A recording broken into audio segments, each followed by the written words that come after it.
All right, guys. So I'm here today to present my ErgoHack project called Paizo. I worked with Dmitry Usav on this, the two of us. And basically, Paizo is a sort of playground tool for miners and any user really to learn and better understand how miner governance on Ergo works. So for some background, after the mining difficulty EIP, I noticed that a lot of people didn't really understand how miner governance worked, and then I realized that I didn't really know how miner governance works. Excuse me.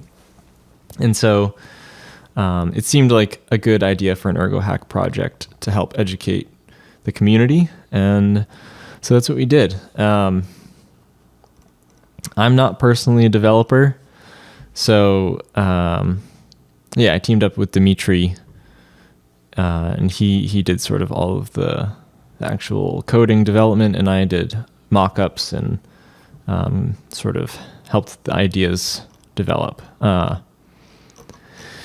Here's the website. Basically, on Ergo, there are different parameters that miners have control over on the fly. And you can see these parameters in this table here. These here. So there's several parameter IDs. There's also a 120 parameter, which is how you indicate support for a soft fork. We didn't integrate that yet. We just have the sort of more basic on-the-fly parameters here. And so miners at any given point in time can collectively decide, okay, I want to increase block size, or any of these descriptions here. Each of these parameters can be changed by including the parameter ID in a block header at the beginning of an epoch. So here we have the parameters. Oops, still a little buggy. So we have the parameters, and 1 through 8. 0 indicates that no change is desired. Positive parameter, so this 1 corresponds to the storage fee factor parameter, and if you hover, you can see you'll update it, and so on. And so when these parameters increase or decrease, there's a set step size that they change by for that voting epoch. So it's sort of a stepped change to avoid really drastic swings. And so if a miner includes a -1, that means they want the step to decrease the current value. You can't have two of the same parameters in your block header. So, let's say people want to change -2. -1, +2. We can do that for all of these. Let's say there's 3 different mining pools on the blockchain network right now. We'll give this one 100 terahash 10 1. So all of these pools are indicating that they want to decrease the storage fee factor by a step. And they want to increase, because it's positive, the minimum monetary value of a box by a step of 10. The other nice thing is that the default values of the network are listed here, but then the actual current values that are reflected by the network are visible here. And then the minimums and maximums. So yeah, we have our pools. They're all indicating the same thing. They just have different hash rates. There's a bug currently. I didn't realize this when we were making it, but the third parameter is actually reserved for that soft fork parameter. So if the logic was correct, shouldn't be able to change these. But anyway, let's run the epoch simulation. And we had both of these changes update, and you can see them down here based on the hash rates of each of them. They all voted in favor. So, and then down at the bottom, this isn't the best UX or UI currently, but you can see which blocks in the epoch were mined by which pool. So actually, you can see the changes reflected up here as well. They're highlighted with a tooltip minus plus. We can reset the state of the network. This time, actually, to make it a little more interesting, rather than having them all do the same thing, let's set all of their hash rates, and then we'll go +1, -1, +2, or -2. So now there's some variability, like they're all kind of voting differently, and the results will be based on the luck. Or we can increase their hash rate and make it more based on the hash rate. So let's run that simulation, see what happens. Yeah, votes count. So these were the parameters that increased or decreased. So minimum monetary value of a box decreased for 10. So which one was that? That was 2. Yeah, that makes sense because the total hash rate of the network is about 70.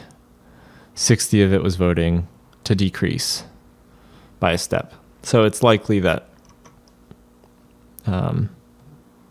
that would have passed. And then for storage fee factor, which is 1, so that's 50 hash rate for a positive, and then 20 for pool 1 and 3 for a negative. So yeah, again, that makes sense that it passed because they had the majority hash rate. Yeah, so that's the general idea. Again, it's a little clunky right now in the UX, especially with the parameter IDs. I think it could be a little bit more intuitive, but yeah, then we also have a link to the governance docs, so you can read more oh, they actually linked it. How nice of them. Thanks, Glasgow. But yeah, basically this section here, all this governance information is where you can read for more in-depth information. And I think we'll be including better descriptions in the future just of how it works. It's pretty complicated stuff, like understanding some of the math for percentages and things like that for the soft fork. Like, it's not super user-friendly right off the bat. And that's kind of what we were trying to solve with our project, even though it's not a flashy Ergo script project or anything like that. But yeah, we hope that it'll educate users on something that's pretty important as far as sort of the giving miners the control of the network that they deserve to have. Yeah, not a lot of people know about this governance stuff, and it's pretty powerful. You know, in a situation where mining isn't quite as profitable as it might need to be for a miner to want to continue mining, they could increase transaction costs and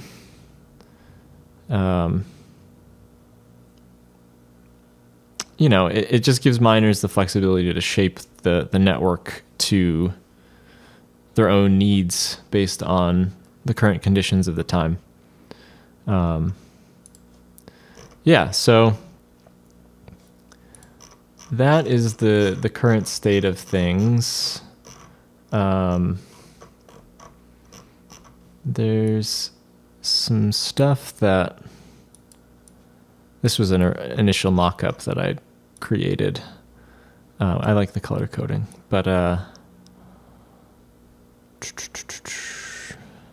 there's some to-dos that I think are good to acknowledge, because there's a lot of issues with the build still. But the third slot needs to be reserved for the soft fork parameter. I think the blocks in the result section, color coding the pools to reflect these pools up here might be nice, just for better visibility. We need to improve the explanations of how the governance process works in the text above. And then I'd also love to add the ability to run multiple simulations in a row, because currently, once you've run a simulation, you're not able to run it again. But it would be cool to sort of simulate multiple epochs in a row, because it more accurately reflects real life conditions where, since these parameters are stepped, maybe you would be voting over a series of multiple epochs to get to an outcome that the miner desires. So that's something I would like to see changed in the future. Floating tool tips, which I actually, it's only just now that I realized we actually have some of these here in the pool box, so that's pretty nice. Dimitri's a smart dude. I just missed that one. The outcome section needs to have results displayed as percentages. Some sort of visualization would be nice. Currently, we have these vote counts in favor or against, but it'd be nice to see a breakdown of which pool voted for which. It'd be really great to be able to change the number of pools. So you could have, let's say the top 7 pools sort of dominate the hash rate. I think if you look at mining pool stats at any given time, we can go there right now.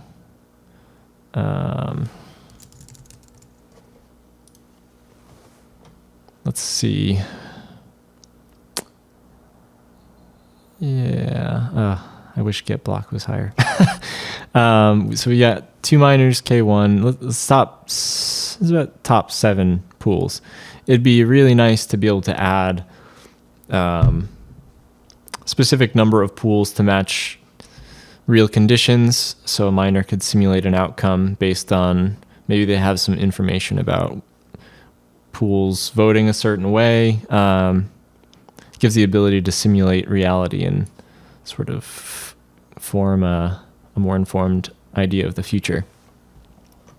And then obviously we have to add the ability to change the units for hash rate. Currently it's only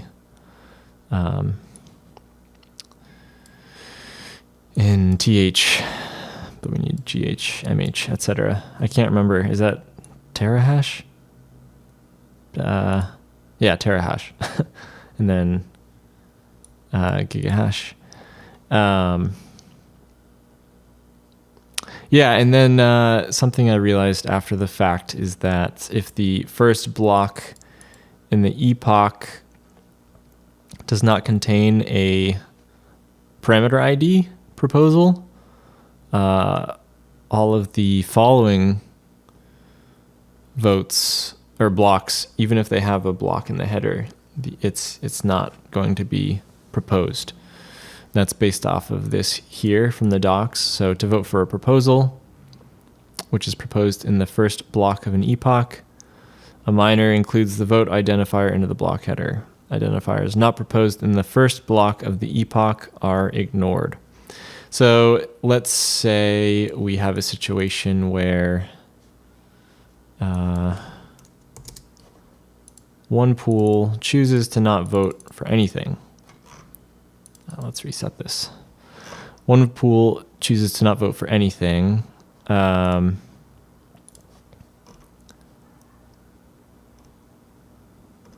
let's...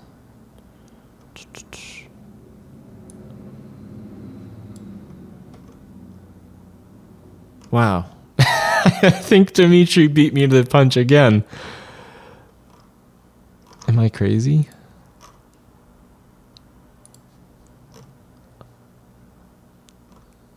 No, this seems wrong. I think this is a bug. This is still a work in progress. Well, anyway, I've gone down a rabbit hole trying to understand this, but basically, if the first block that is mined in the epoch doesn't have a proposal for a parameter ID change, all of the following blocks are going to be ignored as well. I can't remember or tell right now if that logic is included or not, but that's something that we need to look at. So anyway, that was a bit long-winded, but the basic idea is to just sort of show how this process works, gives miners a tool to better understand the control they have over the network. And in the future, I hope it'll be a little bit more flexible and fun and interactive to use. So yeah, thank you for watching, and I hope you enjoyed the presentation.